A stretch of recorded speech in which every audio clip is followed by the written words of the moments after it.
Hey guys, तो WhatsApp कैसे हैं सारे। और आज हमारे कॉलेज में मेहंदी का और डिबेट का कंपटीशन है। तो गाइस, हम लोग सभी स्टूडेंट्स के लिए बहुत बहुत शुभकामनाएं और अभिनंदन करते हैं और हमारे कॉलेज का नाम रोशन करें। तो गाइस चलो चलते हैं कॉलेज और देखते हैं कौन कौन कैसे कैसे लगाने वाले हाथ, लगवाने वाले हाथ। चलिए गाइस, चल कर देखते हैं।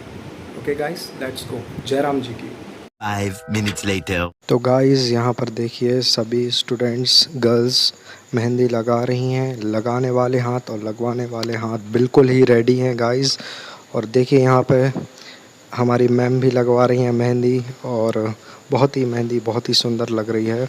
और यहाँ पे दूसरे स्टूडेंट्स मेहंदी लगाते हुए, और क्या ही कहना, मेहंदी एक अलग ही कला है, एक आर्ट है जो कि सबके बस का नहीं है। तो गाइस, यहाँ पे भी बहुत ही अच्छा कला का प्रदर्शन, और यहाँ पे भी बहुत ही सुंदर मतलब कलाकृतियाँ बना रहे हैं ये लोग। और मुझे देखकर ही बहुत अच्छा लग रहा है कि एक किस प्रकार से मेहंदी इतनी बढ़िया तरीके से लगा रहे हैं। और अपने हाथ से खुद ही के हाथ पर मेहंदी लगाना बहुत ही बड़ी बात है मेरे हिसाब से। और बढ़िया, बहुत ही शानदार मेहंदी लगाई जा रही है यहाँ पर भी। और गाइस, स्टूडेंट्स का आत्मविश्वास बहुत ही अच्छा लग रहा है मुझको ये देख। और मैं सभी को बहुत बहुत शुभकामनाएं, अभिनंदन करना चाहूँगा, ये बहुत ही अच्छा काम करें। A few moments later.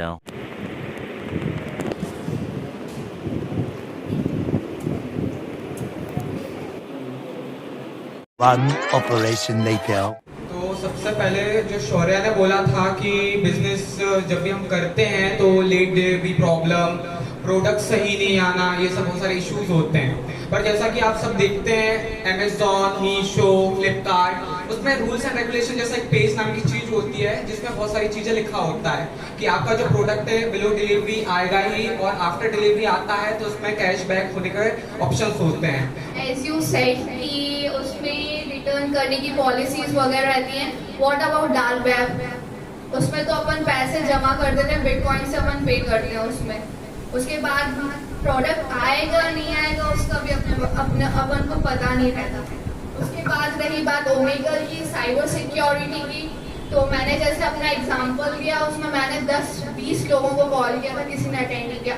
कोई कहता इधर कॉल करो, कोई कहता उधर कॉल करो। जैसे मंजसा ने बोला था कि जैसे ऑनलाइन जब पढ़ाई होती है तो वो कुछ भी पढ़ा देते हैं, कोई इन्फॉर्मेशन नहीं रहती किसी को अपन को।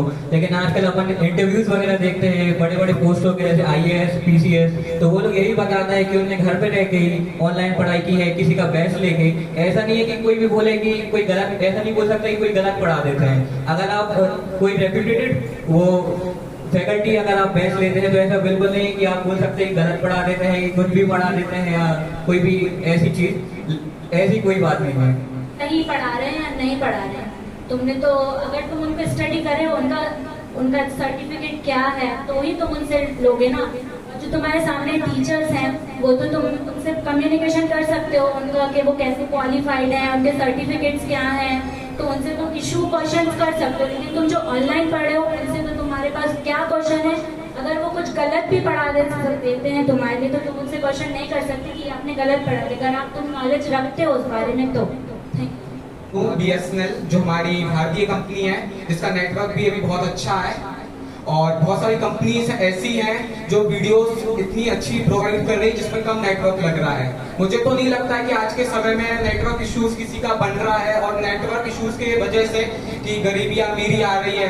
बहुत सारे पैक्स ऐसे हैं जो बेनिफिशियल भी है, अकॉर्डिंग टू अवर कॉस्ट हम उसको ले सकते हैं, और वो पर्टिकुलरली किसी की मतलब हम उसके वजह से अपना गरीबी या फिर अमीरी नहीं तय कर सकते हैं। Thank you. जैसा कि हमारे शुभ भाई ने बताया कि नेटवर्क इशू के बारे में, और चीज़ें आ गई हैं कि कहीं पे भी नेटवर्क इशू नहीं होता है, कि प्रॉब्लम्स नहीं फेस करनी पड़ेगी।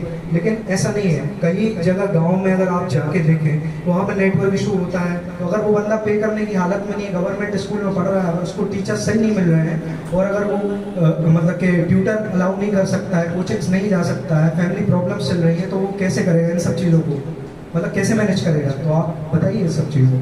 ये देखा जाए, अगर कंपेयर किया जाए ऑफलाइन कोचिंग और ऑनलाइन कोचिंग में, ऑफलाइन कोचिंग जो रहती है वो ज़्यादा मतलब कॉस्ट लगती है उसमें, लेकिन जो ऑनलाइन रहता है, ऑनलाइन बैच वगैरह रहता है, वो ज़्यादा मतलब कॉस्ट एफिशिएंट रहता है। अपन को वो अपन ईजिली अपन बाय कर सकते हो, उससे अपन पढ़ सकते हैं।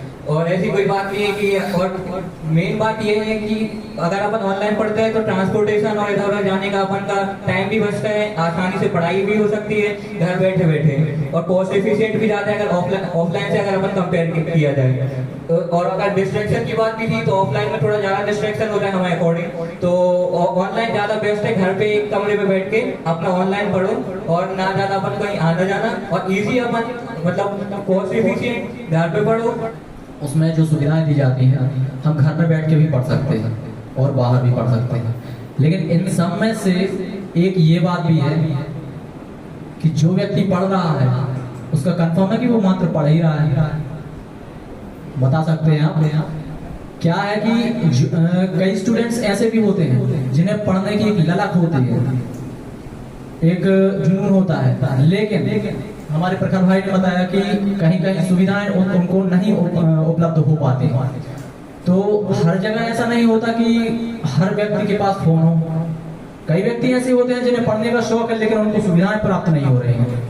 तो इसीलिए सबसे ज्यादा मैं समर्थन करता हूं ऑफलाइन क्लासेस का। जो चीज आप ऑफलाइन में पढ़ सकते हैं, किसी से पूछ सकते हैं। तो बात होती है समय की और क्वालिटी की, और जो क्वालिटी है वो हमें सोशल मीडिया के अलावा कोई नहीं दे सकता। बिकॉज मेरा ऐसा मानना है कि सोशल मीडिया में हमारे साथ टाइम और उससे ज्यादा जो रिसोर्सेज है वो ज्यादा देता है कम टाइम पे। Thank you. सबसे पहली चीज तो ये दोनों टीम से कहेंगे जिन्होंने आकर के अपनी यहाँ पर बात रखी, बहुत बढ़िया। Social media is different thing, internet is a different thing. Internet is a base for using the social media platforms. Okay, तो यहाँ पर आप लोग दो बातें कर रहे थे, एक इंटरनेट की बात हो रही थी और एक सोशल मीडिया।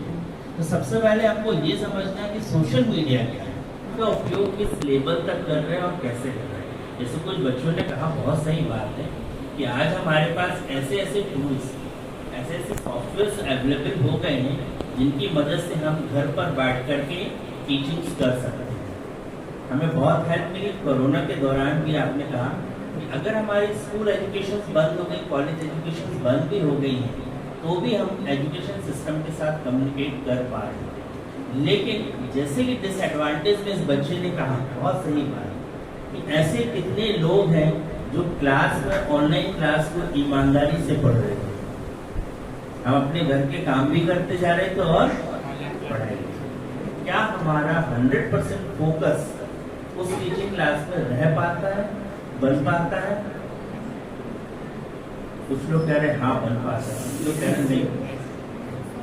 तो इसका देखो तरीका यही हुआ, जिन्होंने टोटल अपने रूम को बंद कर लिया, जिनको और किसी चीज से मतलब नहीं था, जिसमें बीच में कोई डिस्टर्बेंस नहीं चाहते थे, उनका फोकस बना। हॉल में जहाँ सारे लोग बैठे हुए हैं, सारे काम कर रहे हैं, वहाँ पर हम स्टडी कर रहे हैं, बीच बीच में उनके चले जा रहे हैं। हमारे टीचर को नहीं पता कि हमारा स्टूडेंट हमारे सामने बैठ के पढ़ रहा है या कहीं बाहर घूम रहा है। केवल क्या है, मोबाइल चालू है। टीचर अपना लेक्चर कंटिन्यूस दिए जा रहा है, उसको ये नहीं पता होता कि उसका स्टूडेंट क्या वास्तव में बैठ के पढ़ रहा है या नहीं पढ़ रहा। और एजुकेशन के लिए भी अगर सोशल मीडिया से एजुकेशन के लिए भी जाते हैं तो ये हमारे ही ऊपर डिपेंड कर रहा है कि हम उस पर क्या कर रहे हैं। सोशल मीडिया पे आप पढ़ भी सकते हो और नहीं भी पढ़ सकते, एटलीस्ट आपका साल खराब होने से बच गया।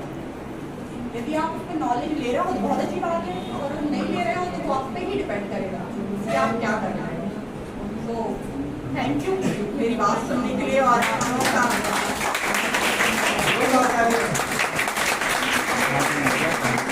2000 years later.